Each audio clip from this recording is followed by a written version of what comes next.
Bem-vindos ao podcast desta noite.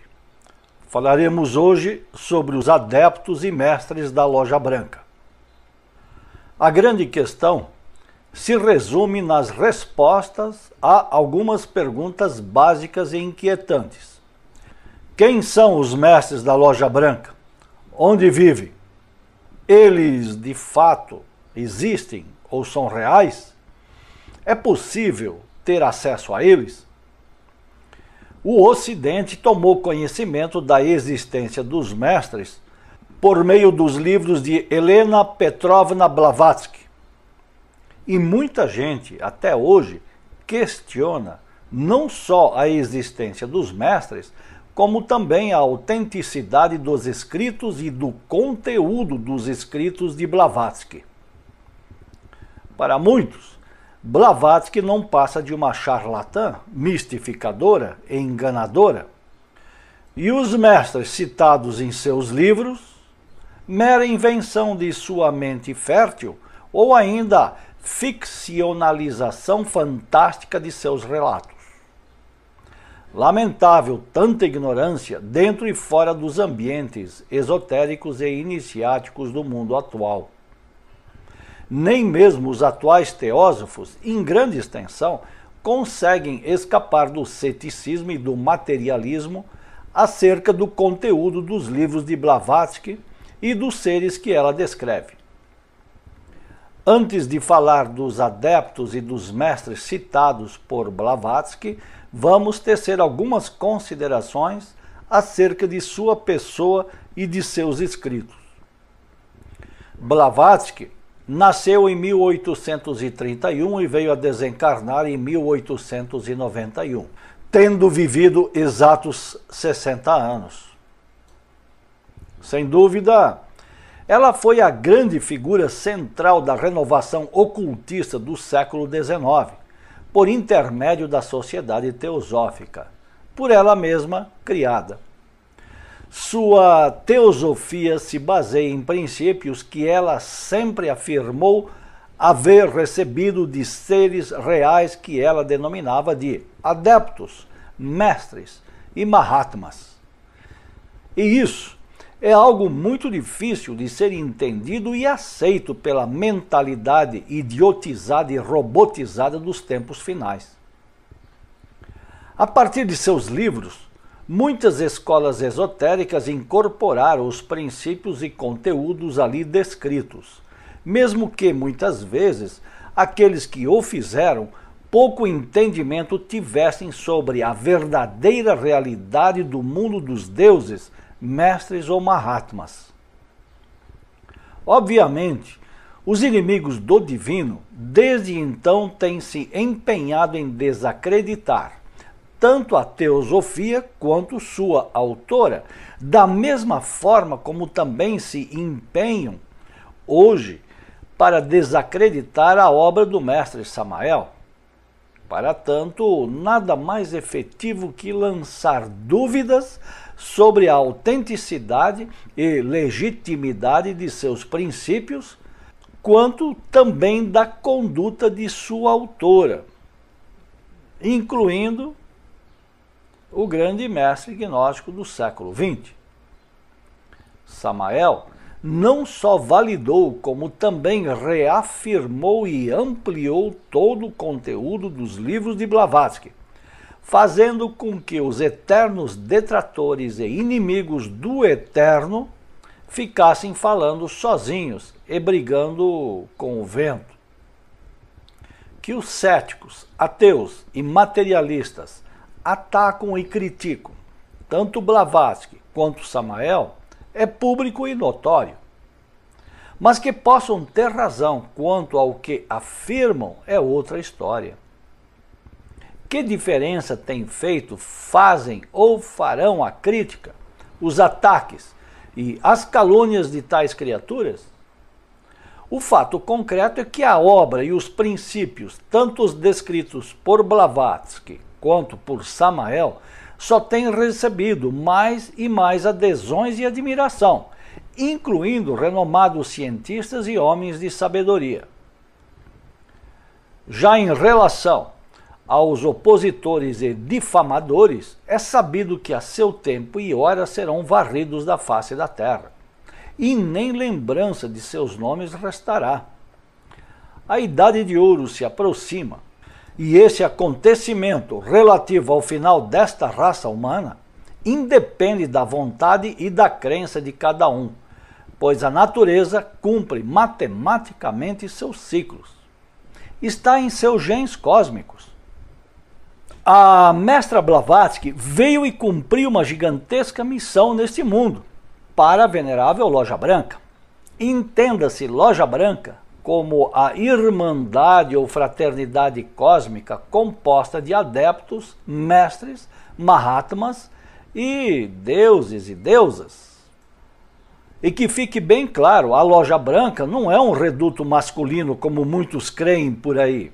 As deusas, mestras, débeis, adeptas, as mulheres cristificadas, toda uma hierarquia feminina, da qual a própria senhora Blavatsky faz parte, existem, são ativas e realizam suas tarefas e missões. Em verdade, mestra Blavatsky sacrificou sua vida de muito bom grado, como fazem todos os cristificados, para deixar à humanidade todo esse legado contido em seus livros, escritos, cartas e conferências, dentre outros. Muitos falam mal de Blavatsky devido à sua personalidade forte e extraordinária. Isso, no mundo masculinizado da época, era muito mais chocante que nos dias atuais, ainda que pouco as coisas mudaram. Mestra Blavatsky era um ser de rara sensibilidade psíquica, como o são todas as mulheres altamente espiritualizadas e não masculinizadas. Em geral, todas as mulheres psiquicamente sensíveis, conhecidas na história e inclinadas ao transcendental, sempre foram acusadas de loucas, desvairadas, adeptas da bruxaria e etc. Portanto, que fique claro, que existiram e existem loucos, desvairados, desequilibrados, médiuns e possessos, é algo que não pode ser negado.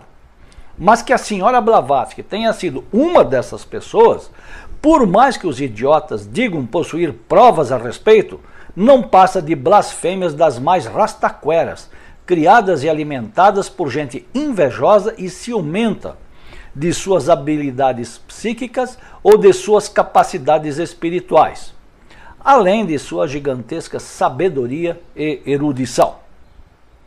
Hoje mesmo, se formos olhar e examinar as fileiras gnósticas, muitos irmãos, mas especialmente as irmãs, dotados desta mesma sensibilidade espiritual e psíquica, são taxados de insanos, loucos ou equivocados, para não dizer coisa pior. O fato concreto é que hoje, nem dentro nem fora da gnose, as pessoas estão maduras espiritualmente para aceitar ou conviver com a presença de autênticos mestres, adeptos ou mahatmas. E quando falo pessoas maduras, talvez tenha que enfatizar de modo especial esses que são ou se apresentam como líderes, instrutores, professores e mesmo os que possuem funções em segunda câmara. Seja como for, um século depois de Blavatsky, outro adepto veio ao mundo para dar prosseguimento à missão e ao trabalho iniciado por Blavatsky de forma tão magistral. Referimos-nos claramente ao mestre Samael Aun Weor, que tomou como base em grande parte a doutrina teosófica, mas não se limitou unicamente a ela. Assim como a senhora Blavatsky, Samael foi guiado e falou dos mestres, adeptos e mahatmas. No caso de Blavatsky, os que mais próximo dela estiveram foram os mestres El Morya e Kuthumi. No caso de Samael, ele próprio comenta em seus livros que quem dirigia seu trabalho desde os mundos internos era o senhor Micael.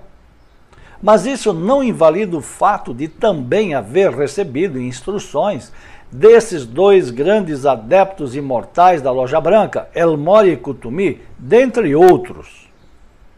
No próximo podcast detalharemos mais sobre esse assunto especificamente. Agora, que tudo isso seja aceito pelas pessoas em geral é outra história.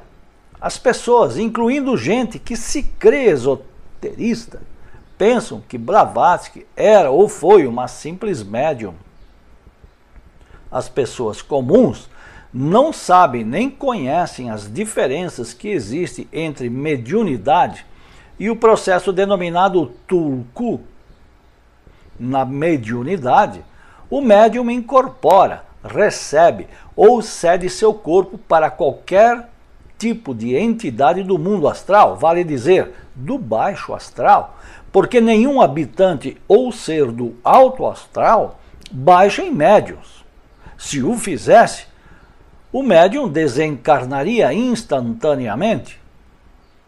Já no tulku, acontece um processo de transferência de consciência. E isso nada tem a ver com mediunidade. Quando algum real e autêntico mestre ou adepto quer dar alguma mensagem por meio de algum estudante mais sensível, ele transfere parte de sua consciência ao estudante, sem que haja incorporações de espécie alguma. Mas há ainda outros meios, como clarividência, clareaudiência e telepatia. No caso específico do mestre Samael, como ele mesmo diz nos seus livros, já nasceu de consciência desperta, lembrava-se de suas vidas anteriores e com o tempo e a iniciação foi recuperando toda a memória de épocas antigas, das primeiras raças raízes e também de antigos dias cósmicos. No mundo da fenomenologia psíquica, não podemos esquecer nunca que tudo o que a Fraternidade Branca faz, a Fraternidade Tenebrosa também faz. É muito fácil confundir pitangas com miçangas. Mas são realidades radicalmente distintas. É preciso ser e estar muito bem capacitado para reconhecer cada fenômeno de per se. Blavatsky era uma pessoa muito capacitada e foi muito bem preparada por muitíssimos anos para cumprir sua missão. Além disso, ela própria era extremamente exigente, nunca se contentando com o comum das coisas. Suas capacidades de ver na luz astral, clarividência, eram incomuns em seu tempo, quando, ao mesmo tempo, em oposição, surgia a mediunidade espírita e toda a fenomenologia manipulada pelos tenebrosos. Por sua vez, Samael Aun-Weor, antes de iniciar sua missão, igualmente foi preparado. Um resumo dessa preparação está no seu livro As Três Montanhas. O fato concreto é que a humanidade continua infantil espiritualmente falando. E aqui no Brasil, o cenário é muito pior, pois vivemos no país da mediunidade e dos fenômenos mediúnicos. Isso é algo que nunca nos cansaremos de repetir. A mediunidade e os médiuns nada têm a ver com o que são e o que fazem os verdadeiros mestres, adeptos e mahatmas quando querem se manifestar ou se expressar em nosso mundo. O mestre Samael, em seus livros, ensina o como qualquer estudante pode acessar e ter contato direto com a Fraternidade Branca Universal, os seus mestres, os seus adeptos e os seus mahatmas. Para tal, existem diversas possibilidades: desdobramento astral, clarividência e clareaudiência positivas, consciência desperta e outros. Muito disso já foi tratado aqui nesta série de reuniões e de encontros pelos podcasts. Por hoje, até aqui nossas palavras. Na próxima semana ampliaremos um pouco mais este importante tema. Obrigado por nos acompanharem e por nos escutarem. paz inverencial.